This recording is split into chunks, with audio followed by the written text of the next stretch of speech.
Big boss season 8 present 13th వీక్లో దాదాపుగా nomination అయిన వారిలో 8 మంది నామినేట్ అయ్యారు. కానీ మనం మాట్లాడుకోవాల్సి వస్తే ఈరోజు ఓన్లీ నలుగురు గురించి మాట్లాడుకోవాలి. ఎందుకంటే సేఫ్ ఆర్డర్ మనకు సంబంధం లేదు. ఓన్లీ డేంజర్ జోన్ గురించి మనం ఇక్కడ డిస్కస్ చేసుకుందాం. డేంజర్లో ఎవరున్నారు, వారిలో ముందర ఎవరున్నారు, సెకండ్, థర్డ్, ఫోర్త్. వీళ్ళు చేసిన గేమ్స్కి అదేవిధంగా హౌస్లో ఉండడానికి అర్హులా కాదా అనే దాని గురించి మనం డిస్కస్ చేసుకోవాలి. ఫస్ట్ వచ్చేసి పృథ్వీరాజ్, సెకండ్ జేసీ తేజ, థర్డ్ వచ్చేసి అవినాష్, ఫోర్త్ వచ్చి విష్ణుప్రియ. ఇప్పటికిప్పుడు హౌస్లో ఎలిమినేట్ జోన్ పెట్టేసినారంటే ఖచ్చితంగా ఈ నలుగురిలో ఇద్దరు అవుట్ అయినట్టే లెక్క. ఎందుకు చెప్తున్నానంటే పృథ్వీరాజ్ గేమ్ బాగుంది కానీ ఓటింగ్ పడట్లేదు. ఎందుకంటే ఓటింగ్ ఆర్డర్లో నిఖిల్ ఉన్నాడు. నిఖిల్ ఓటింగ్లో ఉంటే పృథ్వీకి ఎందుకు దెబ్బ అనుకోవచ్చు. ఒక విధంగా చెప్పాలంటే ఇన్ని రోజులు హౌస్లో సేఫ్ ఆర్డర్ రావడానికి కారణం నిఖిల్ నామినేషన్ లేకపోవడం, పృథ్వీరాజ్ నామినేషన్ ఉండడం. పృథ్వీ దాదాపుగా నిఖిల్కి దాదాపుగా ఫ్రెండ్.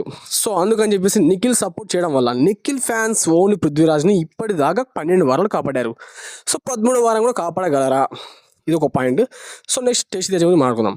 టేస్టీ తేజ ఇన్ని రోజులు ఎంటర్టైన్మెంట్ చూపించాడు. ఈ రీసెంట్ టైంలో ఎఫర్ట్స్ పెడుతున్నాడు, కానీ ఎఫర్ట్స్ పెట్టినా కూడా గేమ్స్లో మాత్రం ఫెయిల్ అయిపోతున్నాడు. రీసెంట్గా చూసాం కదా, ఆ ఫజిల్ టాస్క్లు కానీ చాలా ట్రై చేశాడు, కానీ సహకరించట్లేదు అనే బాడీ అండ్ చాలా మైండ్ సెట్ బాగుంది, కానీ ఏదో ఒక చిన్న వెళ్తీ. ఆయన కూడా ఇప్పటి హౌస్లో ఉన్నారంటే చాలా గ్రేటే. వైల్డ్ కార్డ్ ఎంట్రీ ద్వారా వచ్చి మంచి గేమ్ చూపించాడు. 12th వీక్లో దాదాపు ఎలిమినేట్ అయిపోయే వ్యక్తి 13th వీక్తో వచ్చాడంటే గ్రేటే. నెక్స్ట్ వచ్చేసి అవినాష్ గురించి చెప్పాలంటే ఏం చెప్పాలి భయ్యా, ఏం ఆడాడు భయ్యా గేమ్. అసలు దాదాపు శ్రీముఖి వచ్చినప్పుడు ఆ టాస్కులు చిన్నపిల్లల టాస్కులు, అందులో కూడా మన అవినాష్ విన్ అయిపోయాడు. అంత ఈజీ టాస్క్లు కూడా విన్ చేసేసారంటే చూసుకోండి మరి ఎంత రేంజ్లో ఉందో. అదేవిధంగా అవినాష్ విన్ అయిపోయాడు. ఇంకోటి ఏమంటే ఒకటి విషయం వచ్చేసింది, ఆయనకు వచ్చేసి ticket final direct final top 5లోకి వెళ్ళేశాడు. వెళ్ళాడు ఓకేనా, అక్కడికి వెళ్ళాడని సేఫ్ అని అనుకుంటాం. కానీ ఇప్పుడు 13th వీక్లో హెల్మెట్ కాకుండా చూసుకోవాలి కదా. 13th వీక్లో హెల్మెట్ కాకుండానే అవినాష్ తను గెలిచిన ఆ టికెట్ ఫినాలే ఉపయోగపడుతుంది, లేదంటే అస్సలు ఇంకా గంగలో నీళ్ళు పోసినట్టే. అదేవిధంగా ఇప్పుడైతే అవినాష్ డేంజర్లో ఉన్నట్టే. ఇంకా విష్ణుప్రియ గురించి చెప్పాలంటే ఏముంది భయ్యా, హౌస్లో విష్ణుప్రియ అనకంటే విష్ణుప్రియ అనడం బెటర్.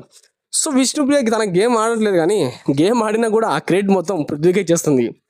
ఇక చెప్పాలంటే రేపు పొద్దున కప్పు వచ్చినా కూడా కప్పు తీసుకొచ్చి ఆమె కప్పు వస్తే కూడా పృథ్వీకి ఇచ్చేయమంటుంది అనే రేంజ్లో పిక్స్కి అయితే వెళ్ళిపోయింది. పిచ్చి ఉండాలి, కానీ దానికి లెక్క ఉండాలి, ఆ లెక్కకు మొత్తం పద్ధతి ఉండాలి. పద్ధతి మించిపోయిన విష్ణుప్రియ. ఈ విధంగా చూసుకుంటే విష్ణుప్రియ ఓన్లీ పృథ్వీ గురించి ఆలోచిస్తుంది, గేమ్ ఆలోచించట్లేదు. ఇలా చేసే ఫ్యాన్స్ చాలా హర్ట్ అయిపోతున్నారు. నామినేషన్స్లో తన ఓట్స్ మాత్రం చాలా బాగా పడట్లేదు. ఫస్ట్ వారం పడినప్పుడు ఓటింగ్స్ ఇప్పుడు పడట్లేదంటే ఆమె చేసిన గేమ్ విధానం బాలేదు. ఇప్పుడు కూడా ఆమె సర్దుకుంటే ఖచ్చితంగా ఫ్యాన్స్ మాత్రం ఆమెకే గుద్దేస్తారు ఓట్స్. ఈ వారం మాత్రం డేంజర్ అంటే హై డేంజర్లో ఉన్నది ఈ నలుగురే. మొత్తానికి అయితే ఎవరు హెల్మెట్ అవుతారో కామెంట్ బాక్స్లో కామెంట్ చేయండి.